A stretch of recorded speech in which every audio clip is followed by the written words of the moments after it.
we're going to talk about the diminished 7th arpeggio and how that produces some really valuable chord voicings.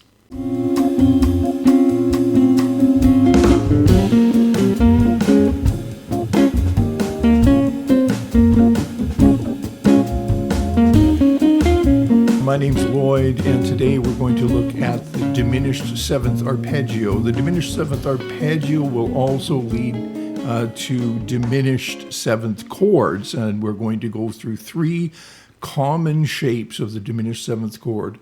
As far as the diminished sound is concerned, it is often substituted for the dominant sound, and it often connects chords.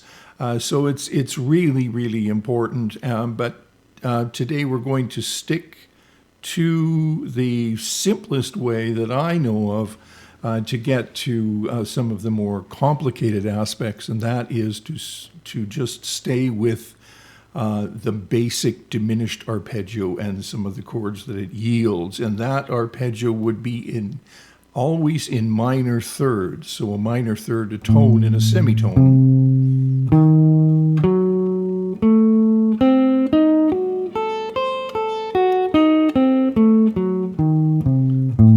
That is a diminished arpeggio.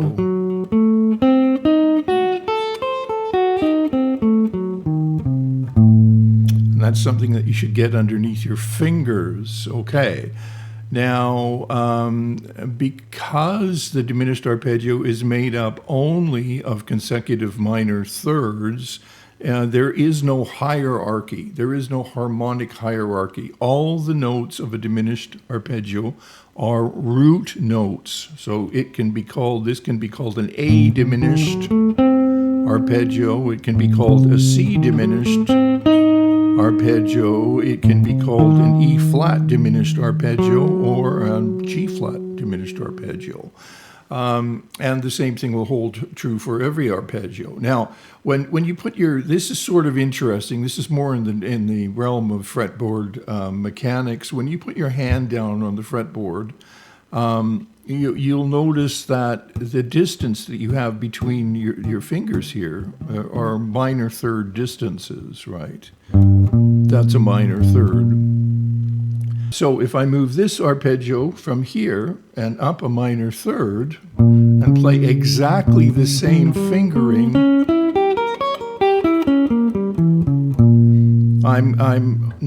I've filled up the fretboard, over a span of 7 frets or something. And we could repeat that up and down the fretboard. So this arpeggio just repeats itself. There may be fingering variations, but you can work those out for yourself. So right now we're just going to sort of stick into the middle of the fretboard. And there's my arpeggio. And as I've got on this sheet here, I've got a diminished chord right here. Hey, if you're learning something, if you're getting something out of this video, make sure to like and subscribe, ask a question, leave a comment, or buy me a coffee. Thanks. Let's go up to here.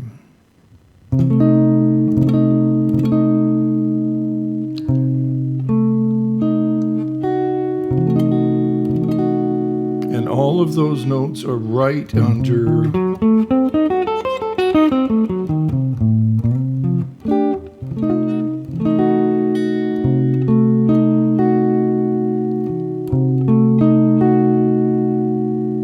underneath my fingers and are in that diminished arpeggio. Let's do another. And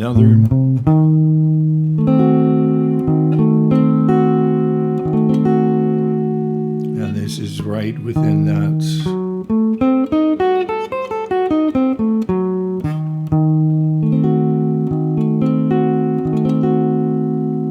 Same arpeggio. And let's try another one up on top. So there's 3 chord voicings, all diminished sevenths, that come directly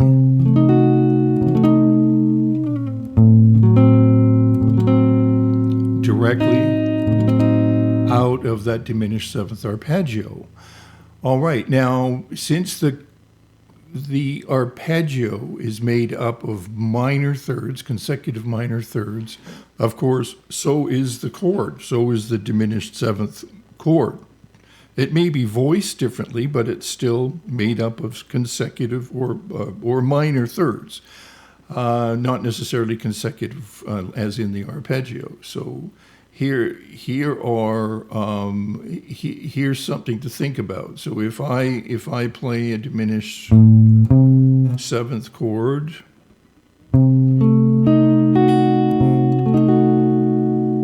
that means the same chord will repeat itself 3 frets away.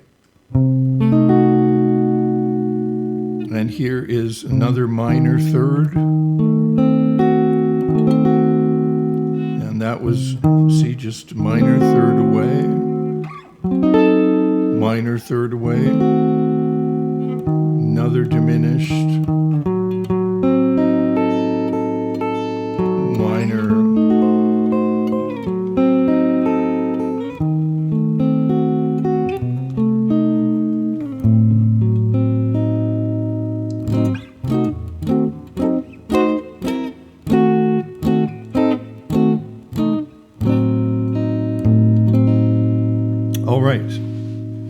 So, diminished chords have no root. Arpeggios, diminished arpeggios have not one root. I should say no root. I mean, any note is a root note. Let's put it that way.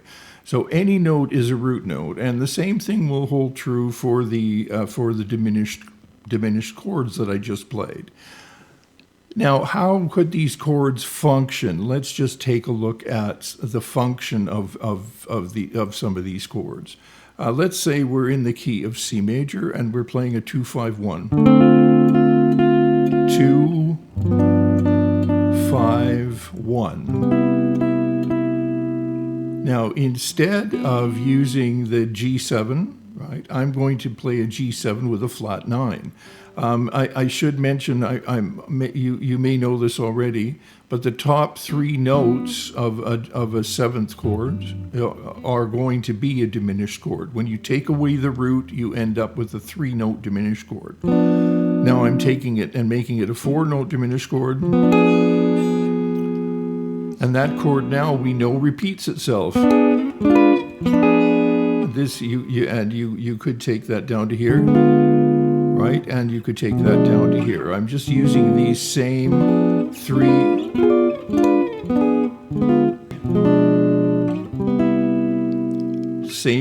voicings.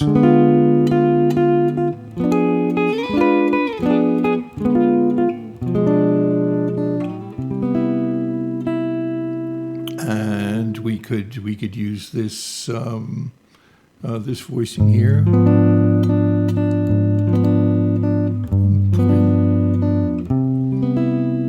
Okay, so if we have a 2-5-1 now, instead of the 5 chord being just a G7, we're going to take away the root and replace it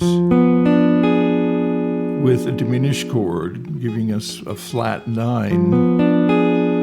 And now the 2-5-1 will sound like.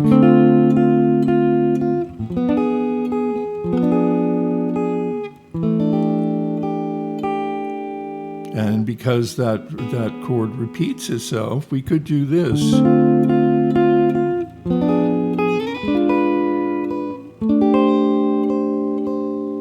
Or we could do this, 2. Or we could do this, 2, 5, right, and 1. Another way that we can use diminished chords is to use them as passing chords.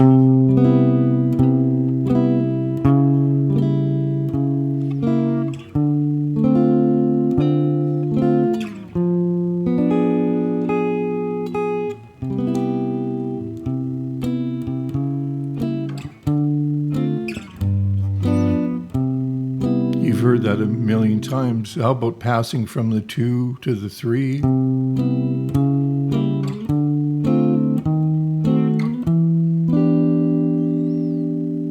Right. Okay. Now, and that would be into a different lesson now. So what this lesson is about is start with getting this diminished arpeggio underneath your fingers. So minor, third, minor, third, minor, third.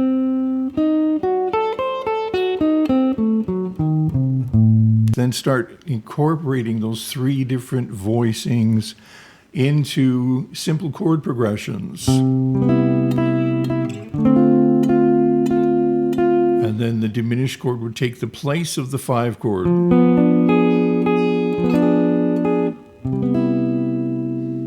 Or the diminished chord can pass.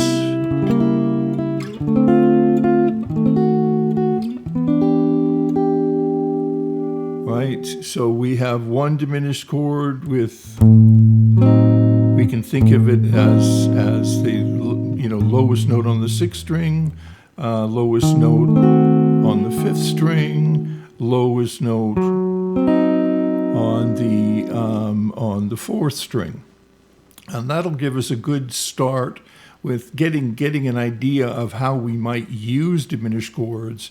And in terms of playing over diminished chords, I mean, if you've got this diminished chord, right, you can just simply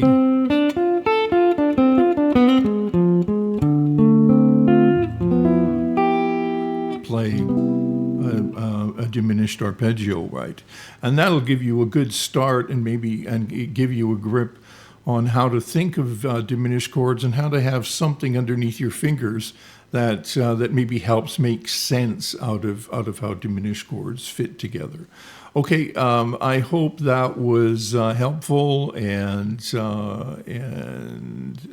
let me know in the comments. Let me know where you're at and what you're doing and what you need to know. Ask me a question. I answer them all. Okay, thanks a lot. Hope to see you again real soon.